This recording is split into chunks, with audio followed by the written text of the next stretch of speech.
지금까지 우리가 분열된 왕국에 대해서 살펴봤는데요. 열왕기 상하를 중심으로 살펴봤습니다. 분열된 왕국을. 이제는 분열된 왕국인데 이제 역대기를 중심으로 해서 좀 우리가 생각을 해보려고 하는데요. 이 역대 상하, 이 역대기에 강조점이 있습니다. 이 역대기 강조점은 뭐냐면 다윗 왕조의 강조점을 두고 있는 것을 알 수가 있어요. 그럼 다윗 왕조의 강조점을 두면 당연히 분열 왕국 중에서 어떤 왕국이 이야기를 하겠습니까? 남왕국, 남유다의 이야기를 하고 있는 것을 볼 수가 있어요. 이 열왕기보다 남왕국 왕조의 역사를 더 자세히 기록하고 있는 것들을 알 수가 있겠습니다. 그래서 이 역대기의 주요 내용을 우리가 생각을 해보면 역대기는 약 세 부분으로 좀 생각을 해볼 수가 있겠어요.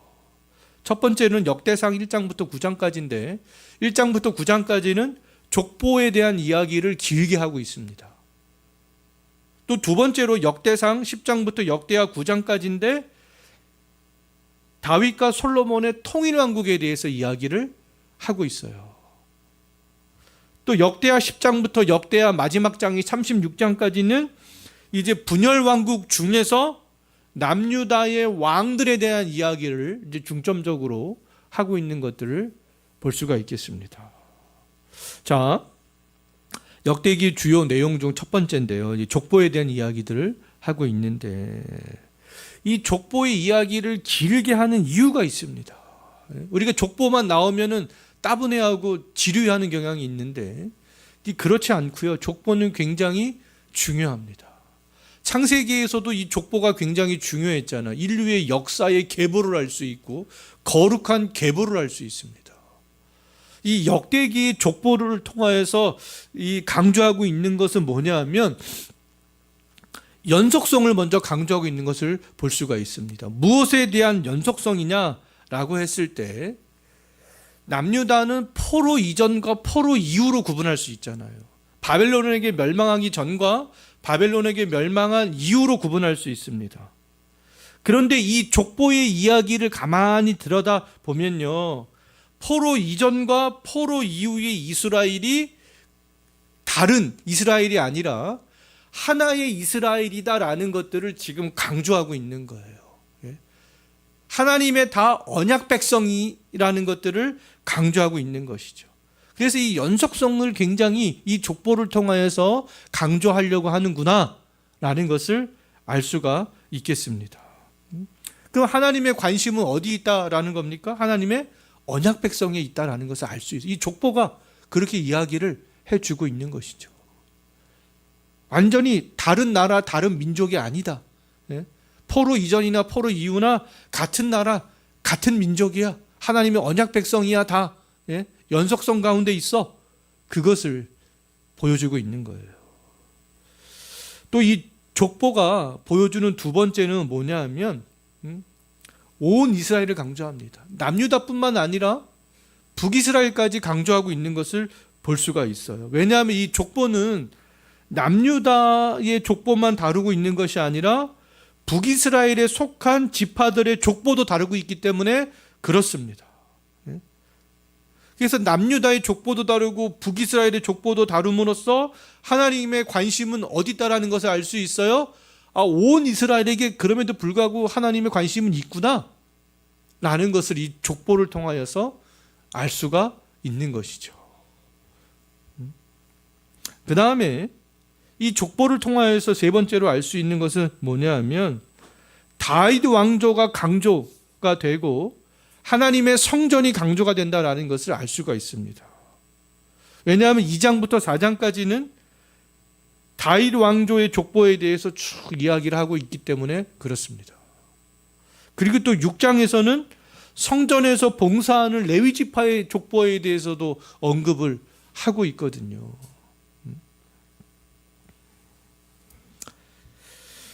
이것을 볼 때 다윗 왕조와 성전의 중요성이 부각이 되는 것을 알 수 있죠.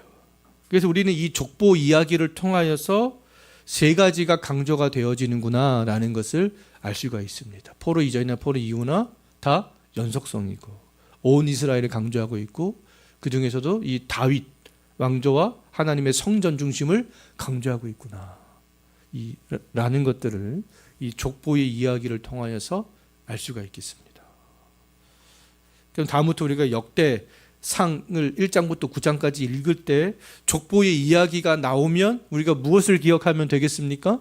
이 세 가지 강조점을 기억하면서 이 족보의 이야기를 읽어 내려가면 되는 거잖아요.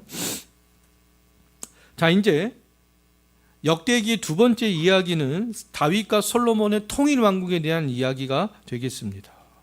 근데 이 다윗과 솔로몬의 통일 왕조에 대한 이야기를 하는데 사울 왕의 이야기도 거기서 하고 있거든요.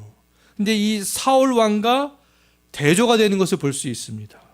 왜냐하면 8장에서 사울의 통치와 또 사울의 족보에 대해서 이야기를 하고 있고 10장에서는 사울의 죽음에 대해서 이야기를 하고 있는데요. 이 사울의 통치와 족보와 죽음은 굉장히 간략하게 기록을 하고 있습니다. 이 간략하게 기록한다는 것은 뭐겠습니까? 사울 왕조는 중요하지가 않다라는 것이죠. 그 대신에 역대상 10장부터 역대하 9장까지 다윗과 이 솔로몬의 이야기들을 길게 하고 있는 것을 볼 수 있습니다. 이 다윗과 솔로몬은 다윗 왕조의 중심이기 때문에 그런 거잖아요.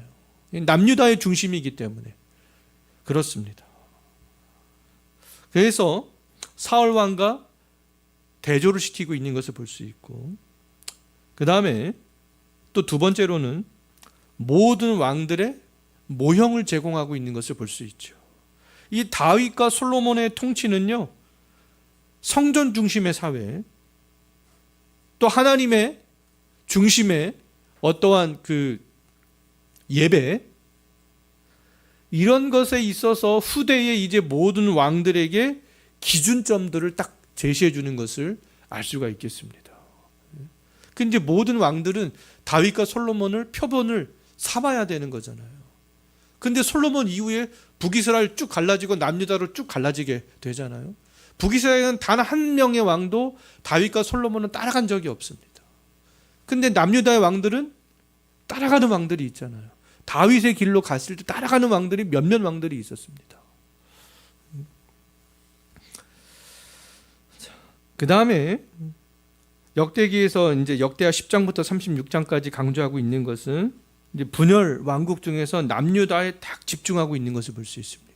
남유다 왕들에 대해서 집중하고 있는데, 집중하면서 이제 선한 왕과 악한 왕의 시금석이라고 할 수 있는, 아까 우리가 뭐 다윗 왕을 따르느냐 따르지 않느냐 그것을 통해서도 알 수가 있지만, 하나님께서 역대하 7장 14절에서 그 왕들과 백성들에게 말씀을 주셨는데, 이 모든 왕들과 백성들이 이 말씀들을 기억하면서 따라가야 될 필요가 있었습니다. 하나님께서 이제 솔로몬에게 하신 말씀이 되겠는데요, 역대하 7장 14절에서 하나님께서 어떤 말씀을 주셨는지 우리 한번 읽어보겠습니다. 내 이름으로 일컫는 내 백성이 그들의 악한 길에서 떠나 스스로 낮추고 기도하여 내 얼굴을 찾으면 내가 하늘에서 듣고 그들의 죄를 사하고 그들의 땅을 고칠지라. 예? 혹시라도 왕들과 백성들이 악한 길로 들어설 수 있잖아요. 예? 악행을 할 수 있습니다. 하나님 앞에서. 그럴지라도 하나님께서 뭐라고 말씀하고 있습니까? 그곳 악한 길에서 떠나서 겸손하게 낮추고 기도하고 내 얼굴을 찾으면 내가 하늘에서 다 듣겠다. 고쳐주겠다. 회복시켜주겠다. 하나님께서 그렇게 말씀하고 있죠. 나를 찾기만 하면 된다. 하나님께서 이렇게 말씀하고 있습니다. 예?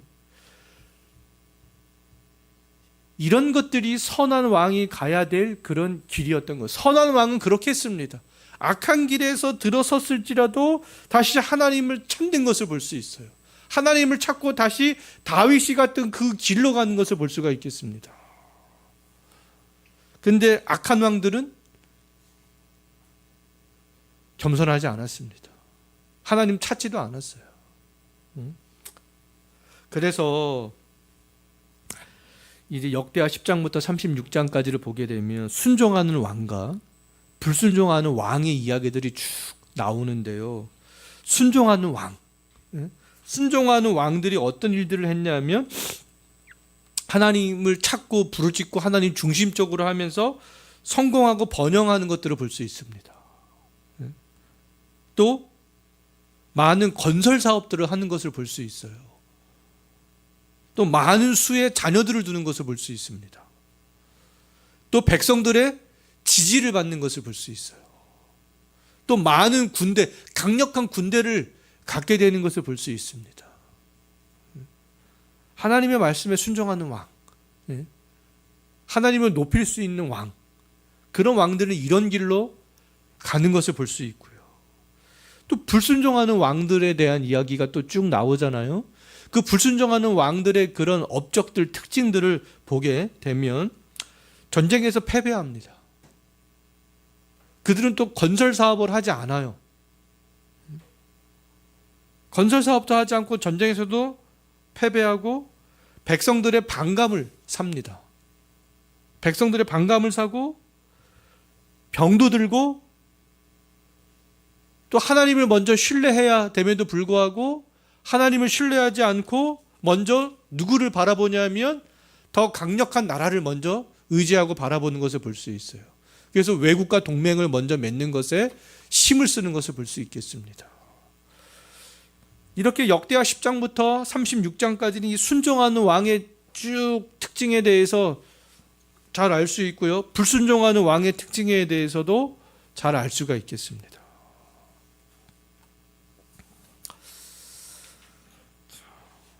또 역대기를 보면서 우리가 기억해야 될 내용은 뭐냐면 아까 우리가 족보를 통해서도 생각을 해봤지만 포로 이전과 포로 이후에 연속성들을 굉장히 강조하고 있는 것을 볼 수가 있겠습니다. 하나님의 언약의 백성으로서 연속성, 불연속이 있으면 돼요, 안 돼요? 아담 이후로 불연속이 있으면 안 되는 거예요. 아담 이후로.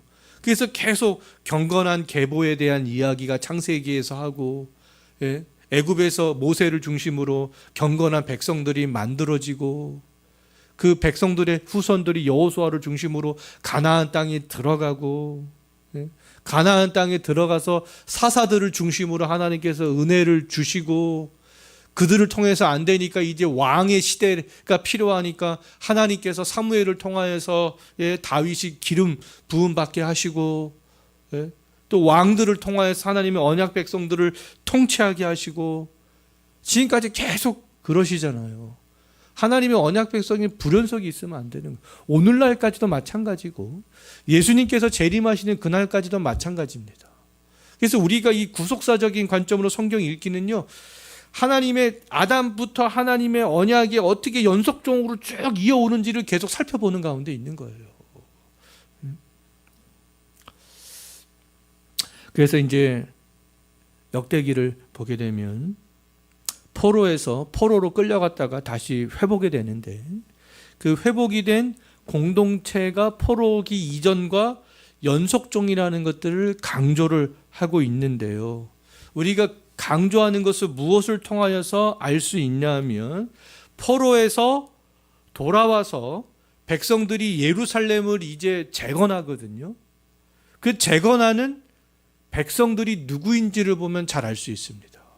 아까 우리가 족보에 대한 이야기를 할 때도 잠깐 했지만 그때 돌아오는 자들이 북이스라엘 지파에 속했던 남은 자들이 동참합니다. 또 유다의 귀한 자들이 동참하고 레위 지파의 남은 자들이 동참합니다. 이렇게 북이스라엘의 남은 자, 유다의 남은 자, 레위 지파의 남은 자 이들이 함께 예루살렘에서 살아가는 것을 볼 수 있어요. 역대상 9장 1절부터 34절을 보면 잘 알 수 있습니다. 그래서 이 포로에서 회복된 백성들의 이것을 공동체성을, 연속성을 강조하고 있는 것이죠. 그런데 안타깝게도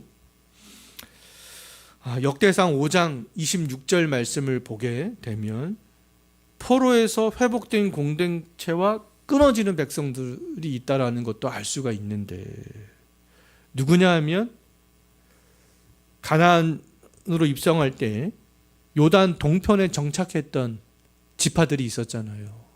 트랜스 요르단, 요단 동편에 정착했던 지파들, 르우벤, 갓, 므낫세 지파 중에서 므낫세 반 지파. 예. 그 지파들은요, 회복이 될 때, 포로에서 귀환할 때 귀환하지 못합니다. 아수르 왕 디글랏 빌레셀이요, 다른 지역으로 다 흩어버리거든요. 다른 지역으로 멀리 다 흩어버립니다.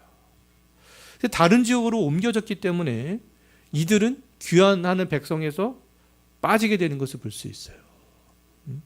하나님께서 약속하신 땅은 요단 동편이 아니었잖아요. 하나님께서 약속하신 땅은 어디였을까? 요단 서편이었죠.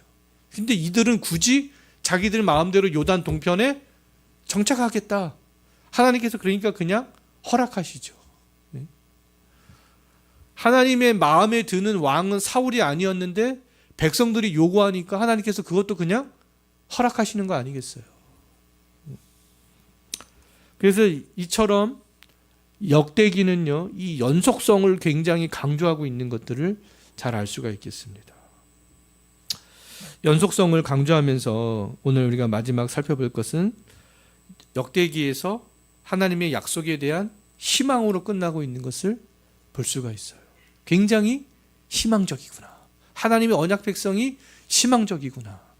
그것을 알 수가 있는데, 그래서 이 포로에서 돌아온 다윗 왕조가 계속될 것이라는 희망을 갖게 합니다. 그래서 역대하 26장 22절과 23절을 보게 되면 고레스 칙령으로 끝나거든요. 고레스 칙령이 뭡니까? 고레스는 바사의 왕이잖아요. 페르시아의 왕입니다. 그 페르시아의 왕이었던 고레스가 명령하죠. 어떤 명령합니까? 유다 지파, 그 유다 민족에게 너희 다시 고향 땅으로 돌아가도 좋다. 예? 그렇게 끝나고 있는 것을 볼 수가 있어요. 그래서 포로들이 귀환하는 것으로 끝납니다. 역대기가요. 열왕기는 어떻게 끝났습니까? 여호야긴이 바벨론 포로에서 석방이 되어서 잘 먹고 잘 사는 것으로 끝나잖아요. 희망적인 이야기로 끝납니다. 역대기도 마찬가지죠. 포로에서 귀환하는 이야기로 끝나면서 다윗 왕조에 대한 희망을 갖게 합니다. 언약의 백성들이 다시 회복할 것에 대해서 이미 예레미야 선지자와 이사야 선지자가 예언을 했던 것을 알 수 있는데요. 예레미야 25장 11절과 12절 말씀을 보게 되면 예레미야가 예언합니다. 어떤 예언을 하냐면, 예레미야 선지자는 유다가 멸망할 때를 살아갔던 그런 선지자잖아요. 유다가 멸망하는 것을 직접 봤습니다. 예레미야 같은 경우에는. 근데 그때 예레미야가 어떤 예언을 하냐면 바벨론 포로 70년 만에 다시 회복될 거야. 그런 예언을 하는데 이 고레스 칙령을 통하여서 그 예레미야 예언이 성취가 되어지는 것들을 알 수가 있고요. 또 이사야서 44장 24절과 45장 2절까지 말씀을 보게 되면 이사야도 예언을 합니다. 어떤 예언을 하냐면 바벨론 포로를 끝내고 다시 가나안 땅으로 하나님의 백성들을 돌려보낼 왕의 이름에 대해서 예언하고 있는데 고레스라고 정확하게 예언을 하고 있죠. 이 이사야 선지자의 예언에 따라서 바사왕 고레스가 하나님의 백성들을 다시 돌려보내는 것들을 볼 수가 있겠습니다. 그럼으로써 이 역대기가 아주 희망적으로 끝나고 있는 것들을 볼 수가 있겠습니다.